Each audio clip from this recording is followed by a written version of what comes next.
अमरावती जिल्ह्यातील मेळघाटातील चिखलदरा तालुक्यातील अत्यंत दुर्गम भागात असलेल्या डोमा येथील शासकीय माध्यमिक व उच्च माध्यमिक आदिवासी आश्रमशाळेत एका रात्री अचानक असा काही प्रकार घडला ज्याने संपूर्ण परिसर हादरून गेला। नेहमीप्रमाणे अभ्यासाची आणि मुलांच्या गजबजाटाची असणारी ही शाळा अवघ्या 2 ते 3 दिवसांत पूर्णपणे ओस पडली।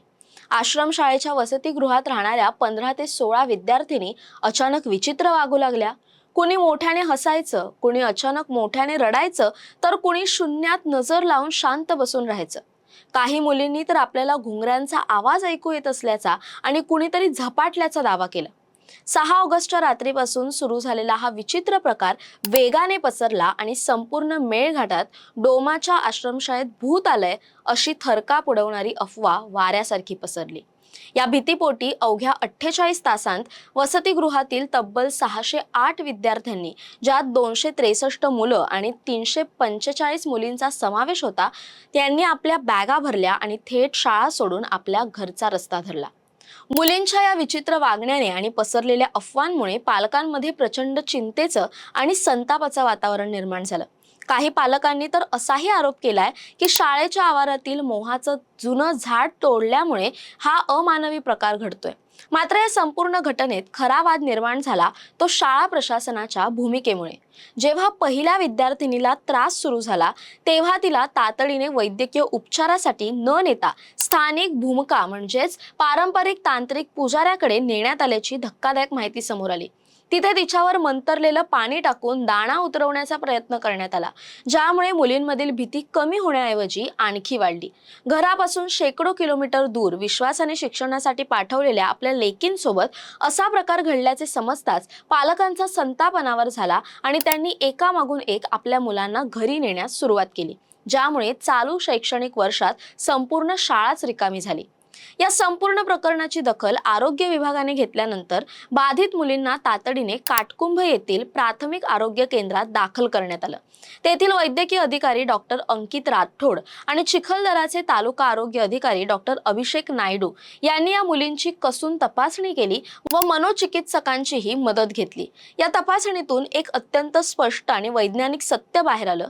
या मुलींना कोणतीही भूतबाधा किंवा अलौकिक शक्तीचा त्रास झालेला नसून त्या मास हिस्टेरिया अर्थात मास सायकोजेनिक इलनेस या मानसिक आजाराच्या शिकार झालेत।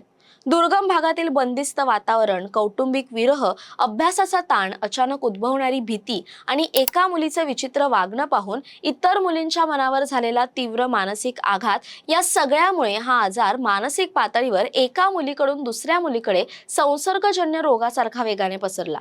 यात चक्कर येणे, छातीत धडधडणे, अचानक हसू किंवा रडू येणे आणि हातपाय सुन्न पडणे अशी लक्षणं स्पष्टपणे दिसून येतात।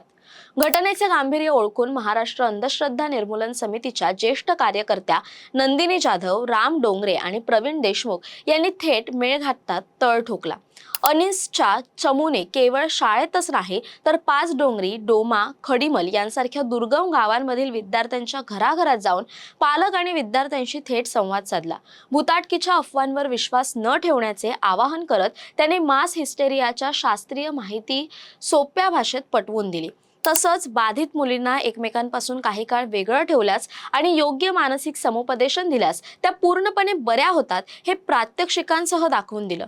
अनिसच्या या सलग 3 ते 4 दिवसांच्या अथक समुपदेशानंतर विद्यार्थ्यांच्या मनातील भीती हळूहळू दूर झाली असून मुली पुन्हा एकदा विश्वासाने शाळेत परतू लागले। या भूताच्या अफवेच्या निमित्ताने मेळघाटातील शासकीय आश्रमशाळांच्या आत दडलेले सोयी सुविधांचे भयान वास्तव पुन्हा एकदा चव्हाट्यावर आले। एका लहानशा 10 बाय 12च्या खोलीत तब्बल 40 ते 50 विद्यार्थिनींना कोंबलं जातं, जिथे त्यांना नीट झोपायला जागा नसते ना अभ्यासाला पोषक वातावरण मिळतं। अशा कोंदट आणि अति गर्दीच्या वातावरणात मुलींवर सतत प्रचंड मानसिक ताण असतो, जो अशा प्रकारच्या मानसिक आजारांना खतपाणी घालतो। विषबाधेची घटना ताजी असतानाच घडलेल्या या मास हिस्टेरियाच्या प्रकरणाने प्रशासनाचे डोळे उघडले पाहिजेत। अंधश्रद्धेविरुद्ध लढा देण्यासोबतच या आदिवासी पाड्यांतील मुलांना चांगल्या सुविधा, मोकळं वातावरण आणि वेळेवर मानसिक आरोग्य समुपदेशन मिळणं अत्यंत गरजेचं आहे। तरच मेळघाटातील या आश्रमशाळा पुन्हा एकदा भीतीमुक्त आणि शिक्षणाने समृद्ध होतील। दरम्यान या सर्वाबद्दल तुमचं काय मत आहे कमेंट करून नक्की कळवा। तसेच अशा नवनवीन व्हिडिओसाठी टाइम महाराष्ट्राला सबस्क्राईब करा। धन्यवाद।